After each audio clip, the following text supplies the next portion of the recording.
Congratulations, just saw you down there. But Appreciate it. Thanks, Ernie. You know what?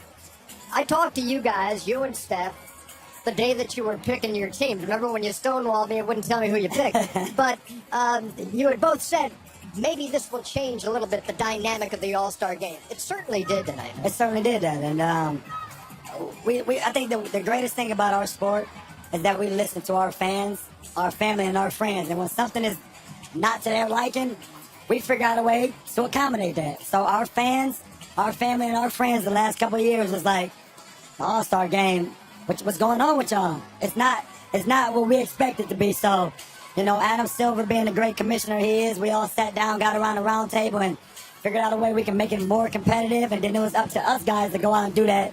And we did that tonight, as y'all saw. LeBron, I've been knowing you since you're 18 years old, seeing you play in high school. I know what type of guy you are. You're a very respectful guy. You're the type of guy that says, it's not my city. I'm going to let the guys from L.A. get off first. At what point, when you see nobody was getting off, did you decide to say, you know what, it's my league, let me go out and get the MVP? Listen, the game was flowing. You know, I got my jump shot going, and you guys know, you guys cover the games every night. Once I get my jump shot going, everything else kind of opens it up. And, you know, I got on the break. I just felt good. And, you know, in the closing minutes, we was down 13 at one point. I think we was down 133 to 120. But we just made it run, and I was like, okay, let's try to make an imprint on the game. And I was able to make it. I was able to do that. First of all, there's nobody from LA in the game, fool. No, Westbrook is from LA and like a Westbrook. But you're dumb ass. LA. Hey, so went to Auburn. You know, me and Kenny are getting ready for March Madness. We haven't really watched a lot of NBA games. But I've watched y'all last two. But you just watched a lot of NBA games. Not really. I'm watching college right now more than NBA. Yeah, getting ready. Yes. But I watched y'all last two games since the trade deadline. How has first of all, your energy levels been incredible. But from a mental standpoint, what has been the difference since the trade deadline?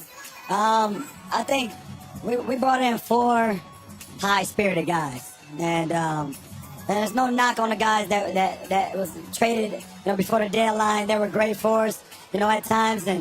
But you know, when you bring in 3 25-year-olds, and then you bring in a George Hill, who's been in huge games and been sitting on the bench in Sacramento, he was like ready for an opportunity. Okay. You know, so you know, you bring in Jordan Clarkson and Larry Nance, and you bring in Rodney Hood, 3 25-year-olds, athletic, high-spirited, love the big lights, but has never gotten the opportunity to have that. And they coming to us knowing that they're going to play some big games. The game's going to mean something. And I think it just changed everything.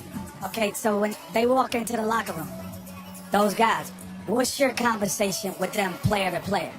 Well, when all of them walked into the locker room in Atlanta, we played in Atlanta before we traveled to Boston. They all walked into the locker room. Obviously, you dap them up, welcome to the team. And I told all 4 of them, whatever y'all need to help y'all fast track this process, no matter what time of the day is, no matter what's going on, just ask me. I'll sit down and watch film with y'all. I'll go over sets. I'll do anything y'all need me to do to help fast track y'all. Because we got less than 30 games, and I know that y'all can make a difference on this team. But let's try to fast track it. Not shortcut the process, because you can never do that. But let's fast track this as much as possible. You've got the 3rd best record in the Eastern Conference at the All-Star break. Are you still the favorite to win the Eastern Conference? I mean, the way we playing the last 2 games is very good.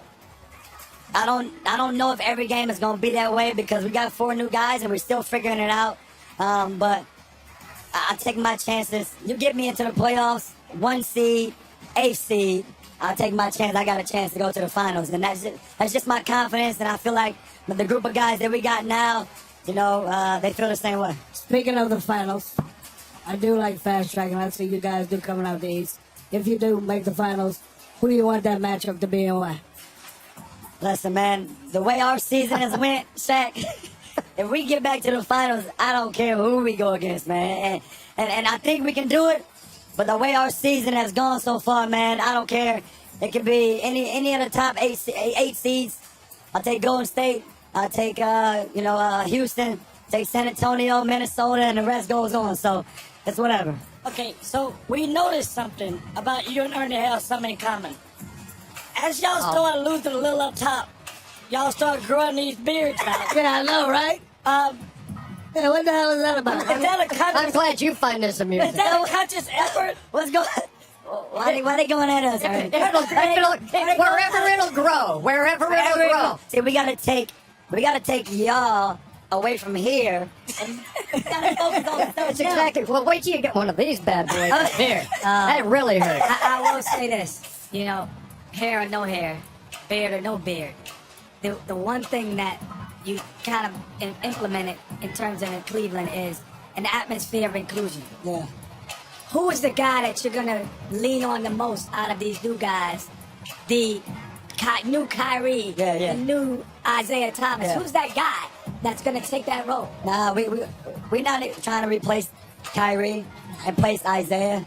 We got 4 guys that can do multiple things. I mean, obviously we know the hell of a season IT had last year, and he had a setback with the hip. We all saw that, but he's getting his way back to himself, and we know how special Kyrie is and what he was able to do with us the first 3 years. But the 4 guys that we got gonna do a little bit of everything. Pass, rebound, score, defend, bring that energy, dive on the floor. So we don't want them to replace Kyrie and replace IT. We want them to be themselves. We love to have fun. We admire you and respect it. We got to ask you one serious question. Absolutely. With all the stuff going on with Laura Ingram and you responding, Yeah. is there anything you want to say? I mean, first of all, I will not shut up and dribble. I owe it to my peers. I owe it to my fans. I owe it to the youth. And I owe it to y'all and everybody that has laid the path for me to get to this point. I was down courtside. We had a timeout, and all our guys walked to the bench, and I glanced over, and I seen Dr. J, I seen Kareem, I seen Bill Russell, and I seen Jerry West. And I just thanked them. I thanked them. And the Big O is not here, and I thank him too. But, we all know what Kareem and Russell and all those guys went through in a time where whatever they said was like, no, you're not allowed to say that. Shut up and dribble. Yeah. And I can't sit here and allow that to happen because of what they went through. And, it'd have been the same as telling Jackie Robinson to shut up and to slide in the home base. Yeah. Or Jesse Owens to shut up and just go triple jump. I can't do that because there's so many people that's looking up to me, and there's so many that's going to come after me. So, I got to continue the path. Keep doing your thing, man. Thanks, Charles. Well done tonight, Tell LeBron. Mama I said hello. Always. Third time, always. the All-Star Game MVP. Congratulations.